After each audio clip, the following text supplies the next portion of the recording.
Muito bem, pessoal, vamos à resolução daqui da nossa atividade avaliativa do nono ano, né? Com o tema porcentagem. Questões bastante simples para você resolver, ok? Então, a primeira questão pergunta o seguinte: podemos afirmar que 20% de 200 corresponde a... Pessoal, o que ele quer aqui é que você calcule, tá? Quanto que é 20% de 200, ou seja, se 200 é a parte total, quanto é que é a 20ª parte desse valor, certo? Então, para a gente calcular, a gente pode utilizar várias técnicas, né? Podemos utilizar multiplicação com números decimais, a regra de 3, que acredito que seja a mais utilizada, e podemos utilizar também aí a forma de fração, né? A forma fracionária da porcentagem para calcular, que é a que eu vou adotar nesse vídeo. Talvez em algum outro momento a gente possa aí, com esses mesmos exercícios, né, fazer mais algumas questões aí de outras maneiras, tá? Mas vamos adotar essa técnica, tá? Para padronizar aqui nossa explicação. Então, ó, como é que eu faço para calcular 20% de um número utilizando a fração, né? Eu vou escrever 20% na forma de fração aqui. E para escrever 20% na forma de fração, eu escrevo 20 sobre 100, né? 20 por 100. Daí que vem porcentagem, enfim. Deu para entender. Então, ó, sem me alongar muito, 20 por 100 é a forma que eu escrevo 20%, né, em fração. E eu quero 20% de 200. Então, o valor total, ou seja, 100% do valor, equivale a 200. Então, eu vou multiplicar por 200. Esse prefixozinho, essa palavrinha de, ela pode ser substituída por uma operação de multiplicação na hora que você vai fazer seu cálculo, tá? Então, 20% de 200, 20 sobre 100 vezes 200. Outro exemplo, 500, se eu tenho 500, né, eu quero 50% de 500, 50 sobre 100 vezes 500, porque é de 500, certo? Então, é mais ou menos por aí. Bom, para resolver, de cara, a gente já pode fazer algumas coisas que vão melhorar o nosso cálculo, né? Que é o seguinte, ó. No numerador e no denominador, né, você observa quantos zeros você pode cancelar. Para cada zero que você cancela no numerador, você cancela um no denominador. Como tem 2 zeros aqui, eu vou cancelar os 2, certo? E aí me sobra só 20 sobre 1 vezes 2. Pessoal, todo número inteiro, certo? Ele pode ser escrito sob forma de fração. Qualquer número inteiro, tá? Negativos, enfim, os inteiros positivos, todos eles podem ser escritos em forma de fração, desde que o denominador seja 1. Ó. Você passa aqui o tracinho e divide por 1, porque 200 por 1 dá o próprio 200, certo? Então, estou escrevendo em forma de fração para lembrar você que aqui você pode aplicar uma multiplicação entre frações, e é simples multiplicar a fração. Numerador com numerador, dividido por denominador vezes denominador.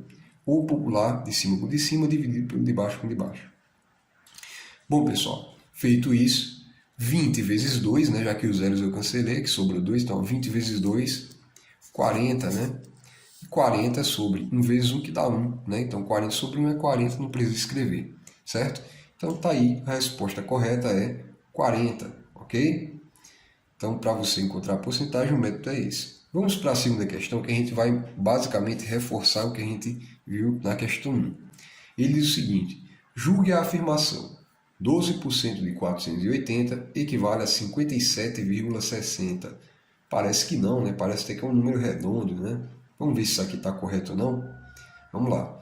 Ó, 12% de 480. Como é que a gente escreve porcentagem de 12%? 12 por 100. 12 sobre 100, certo? De que valor? 480, pessoal. Então, ó, lembrando sempre do nosso denominador oculto, né? Nome bonito, né? Denominador oculto, tá? Que vai ser 1, certo? E a gente multiplica, né? De cima com de cima, de baixo com de baixo.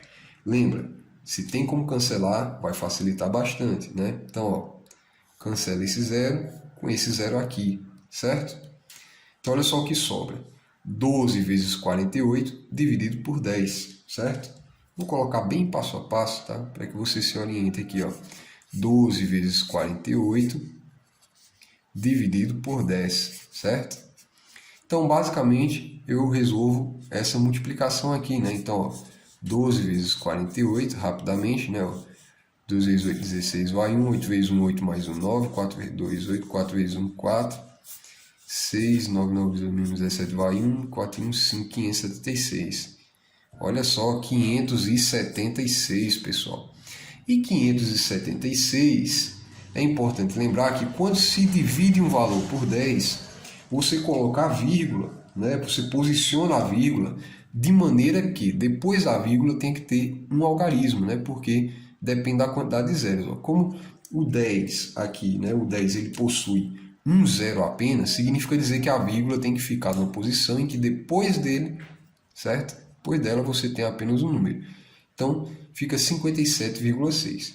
A resposta está certa ou está errada, já que deu 57,6? Pessoal, a resposta está correta. Qualquer zero que você acrescente depois do 6, você pode abreviar como 57,6, certo? Então, uma das formas de escrever 57,6 é 57,60, 57,600, 57,6 mil. Né? Vamos pensar aí que seja o famoso zero à esquerda, não de você em relação ao papel, né? Enfim, do número. Então, ele não vai ter ali grandes valores, certo? Não vai alterar muita coisa, tá? Então, a resposta é certo, ok? Entre certo e errado, marca certo. Questão 3, certo? Questão 3, ela diz o seguinte, ó, a afirmação 12 representa 12% de 120 e pode ser classificada como verdadeira ou falsa? Bom, se ele está falando de 12% de 120, vamos calcular quanto é esses 12%, que é 12 sobre 100, olha ele novamente aqui, de 120, ou seja, vezes 120. Se der 12, é verdadeira. Se não der 12, a afirmativa é falsa. Tá? Então vamos lá. Como aqui a gente pode dividir por 1, certo? A gente pode e deve e vai, tá? Então, ó, cancela um zero com esse outro zero, me sobra 12 vezes 12 dividido por 10, certo? Ó, 12 vezes 12, já que perdeu um zero, né? Dividido por 10. 12 vezes 12, lembra lá de potenciação, né? Propriedades de potência, enfim, essas coisas todas aí. A gente vai ter que é 144, é um númerozinho bem famoso esse 12 vezes 12, né? Tem raiz exata e tudo, então é bem habitual.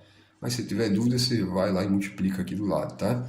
Então, ó, 144 por 10. Mesma regrinha que a gente aplicou lá em cima, né? Ó, você repete o número, o numerador, né? O número de cima, e como você tem 10 e 10 tem apenas um zero, não é? Depois do zero tem que vir um algarismo, então a vírgula fica entre os dois números 4. Então é 14,4. E aí a resposta se caracteriza como falsa, né?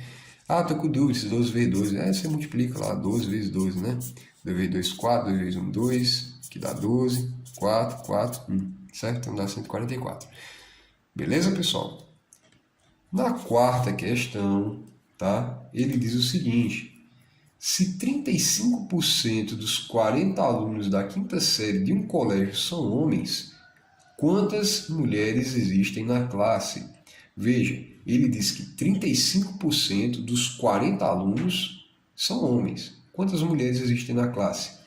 Bem, pessoal, perceba que se ele afirma que a classe tem 40 alunos, isso aí vai ser minha porcentagem de 100%, né? Então vamos calcular quanto é que esses 35%, 35 sobre 100, vezes 40, né, que é o total de alunos, incluindo homens e mulheres, tá ok? Então, ó, nesse caso aqui, 40 vai ser dividido por 1, né, o tal do denominador oculto, nunca esqueçam dele, né, esse nome lindo aí. Então, ó, 35 vezes 40 sobre 100. Eu vou poder cancelar, né, grata surpresa a minha, né, o zero com o zero daqui, e eu vou ter 35 vezes 4, com o tempo você nem precisa escrever isso aqui, já parte logo para a multiplicação, né? Como a gente tem que ser didático, né? Então, ó, 35 vezes 4 sobre 10. Então, vai lá e multiplica no cantinho da folha, né? Sem pressa. Então, ó, 35 vezes 4, 5 vezes 4, 20 vai 2, 3 vezes 4, 12 mais 2, 40, né? Então, você tem aí o total de 140, tá? Bom, 140 dividido por 10.